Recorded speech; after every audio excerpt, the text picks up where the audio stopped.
We continue now at the top of Daf Ayin Ches Amud Aleph in Meseches Bava Basra. This is Bava Basra Daf 78a. On the previous summer, there was a machlokas tanoim in the Mishnah. Let's say you have a person that buys a yoke. The question is, do the cattle come along with the yoke or not? Rabbi Yehuda says that you can look at the purchase price. If it's clear that the price is much higher than the value of the yoke, then obviously the purchase includes the cattle as well. And the Rabbanan say that you can't bring evidence from the amount of money that's being paid. And the implication of the Rabbanan is, and so therefore the sale goes through and only the yoke is actually purchased. But the question of the Gemara is, what about bittul mekach? If the person who's buying is overpaying, that should be a problem of onah or a problem of bittul mekach. Again, an idea that the entire sale should be nullified. Why does the sale go through with regards to the yoke?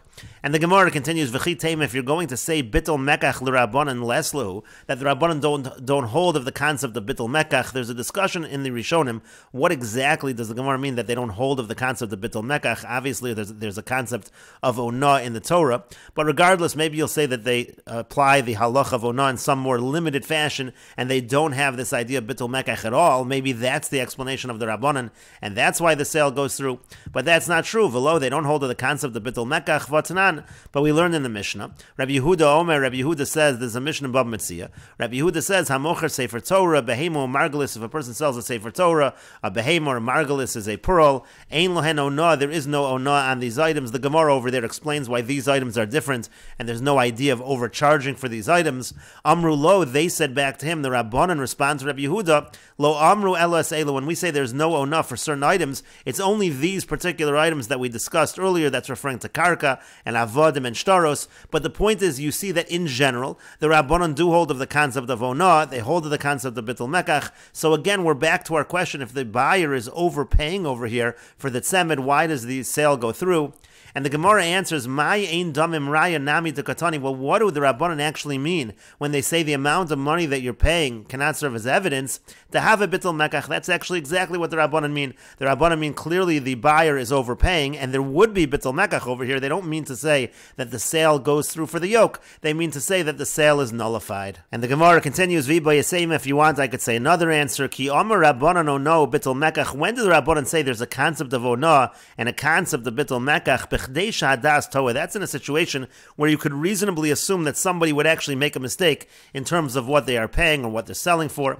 But if the person is paying an amount, let's say, that nobody would make a mistake, it's obvious, it's extremely obvious that the person is overpaying low, so then we would not say there's a concept of onah and bittul mekach, because Amor Matani Yoavle, obviously in this case, the buyer knows exactly what he's doing, he knows he's overpaying, so we just assume, we say that he's just giving him a gift, that's why he's giving him the extra money, and the sale in fact does go through for the yoke. And the Gemara continues with the Mishnah, Hamocher es hachamor. If somebody sells a donkey, lo machar kelev, he doesn't sell along with the donkey the equipment that goes with it. Nachem Hamadi Omer, Nachem Hamadi says, machar kelev, he does in fact sell the equipment that goes with it. Rabbi Yehuda Omer, Rabbi Yehuda says, pa'amim mechurin, sometimes the equipment is sold together with a donkey. Pa'amim einon mechurin, sometimes it is not sold together with a donkey. Keitzad, how so? Hayachamor lefanav. If the donkey is in front of him, the kelev olav, and the equipment is upon it, V'yamarlon, he says to him, Mochar li chamor chazeh, sell me this donkey of yours, harei kelev mechurin. So in that case, the equipment is sold together with the donkey. But chamor chahu, but if he says to him, this is your donkey, he wants to buy it, ein kelev mechurin. In that case, the kelim, in that case, the equipment is not sold together with the donkey. And the Rashbam explains, chamor chazu, this donkey of yours, you should sell it to me, kemos shahi im kelim she'aleh. If he says, sell it to me as is with the equipment that's upon it, so then again, the kelim are sold together with the donkey. But chamorcha, if he says, is this your donkey? Kolomar means to say, im zuhi chamorcha, if this is your donkey, mechor osali, sell it to me. Dahainu kemocher sachamor stam. That's basically just like selling a donkey stam without attaching anything extra. There's no stipulations that are made. Usvira leila Rabbi Yehuda, and Rabbi Yehuda would hold the ein kelev mechurin afilu bo'odon olav. That in this kind of a case, the equipment is not sold to the buyer, even if they were on the donkey. And the Gemara says, Amar Ula says, Machlokas, the Machlokas in the Mishnah is Besak, by the sack of the donkey, Vidiski and the saddlebag, V'chumni and the chumni, all of these things are used for burdens. The Tanakama Savar Stam Chamor Lirchov Koi, because the Tanakama holds that a donkey in general is used for riding upon, and therefore this equipment that's for carrying burdens is not sold along with the donkey, according to the Tanakama. V'nacham Hamadai Savar, Nacham Hamadai holds Stam Chamor Lemasoy Koi, that in general a donkey is used for carrying burdens, and therefore this equipment is included along with the sale. Aval ukaf, but when it comes to the saddle, umardas, and the saddle cloth, kilkali, and the harness, v'chavak, and the saddle band, the divrei hakol mechur, and everybody agrees those items are sold together with the donkey, because the donkey was certainly sold for the purpose at least of riding it. And the Gemara continues, Meisvei, we have a question from the following brisa, chamor v'kelav ani mocher lach, if he says the donkey and its equipment I'm selling to you, hareza mocher sa'ukav, so together with the donkey he has sold the saddle, v'es hamardas, and the saddle cloth, v'es hakilkali, and the harness, v'es hachavak, and the saddle band, avalo mocher sak, but he has not sold the sack, v'diskia, and the saddle bag, v'chumni, and the chumni, uvizman sha'amar lohi v'chol ma'asher, but if he says I'm selling the donkey and everything upon it, hare kulan mechurin, so then they're all sold together with the donkey.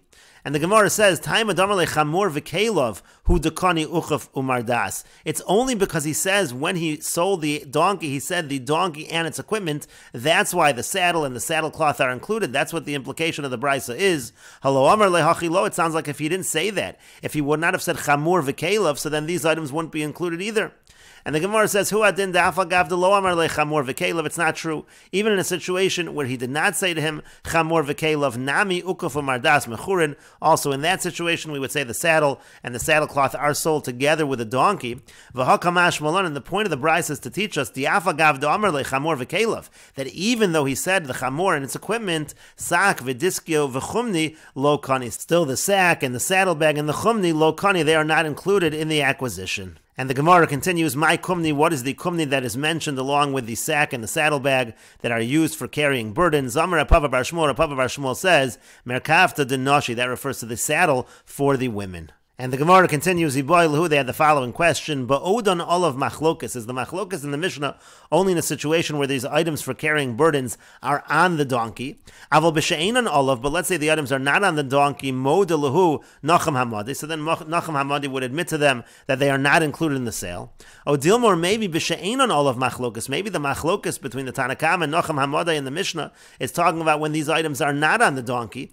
Aval ba'odan olav, but if the items are on the donkey, so modu le rabbanon, so maybe the Rabbanan would admit to Nacham Hamadai that in fact they are included in the sale. And the Gemara continues, Tashma, coming here a proof from the brisa we mentioned above, Uvizman sha'amar lohu v'chol ma'asha olav, if the seller says to the buyer that I'm selling you the donkey and everything that's upon it, hare kulan mechurin, so then all of these items, all of the equipment that's used for burdens is sold together with the donkey.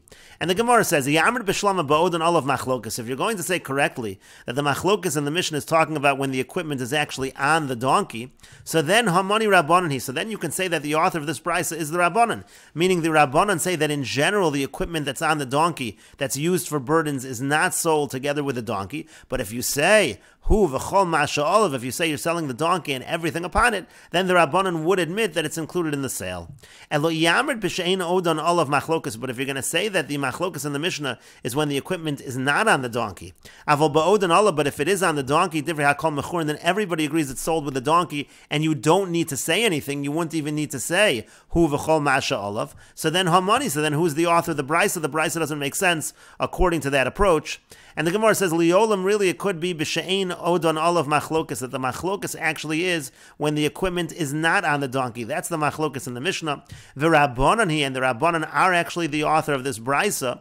V'yemen, you should say, uvizman sha'amar lohu v'chol ma'asheroi lios olav. What the brisa actually means to say is in a situation where he says that the donkey and everything that could be, that is fit to put on the donkey, that's what we're talking about in the brisa, meaning to say the brisa is not talking about where the equipment is actually on the donkey. The brisa is talking about where this equipment is not on the donkey, and the brisa is saying that the Rabbanan would admit in a situation where the seller says anything that could be used with the donkey is sold along with the donkey, then the Rabbanan would admit that those items are included in the sale. And the Gemara continues, Tashma, coming here a proof from the Mishnah. Rabbi Yehuda Omer, Rabbi Yehuda says, Pa'amim mechurin, Pa'amim she'enim mechurin. Sometimes the equipment is sold with the donkey, sometimes it is not sold with the donkey. And Rabbi Yehuda goes on to talk about a case where the equipment is on the donkey. And so the Gemara says, my lav is not, Amai dekamar Tanakama, Koi Rabbi Yehuda. Rabbi Yehuda is going on the case of the Tanakama, and that shows that the machlokas in the Mishnah is talking when the equipment is on the donkey. And the Gemara says, Lo, no, Rabbi Yehuda is speaking, and we will continue with this discussion in the next video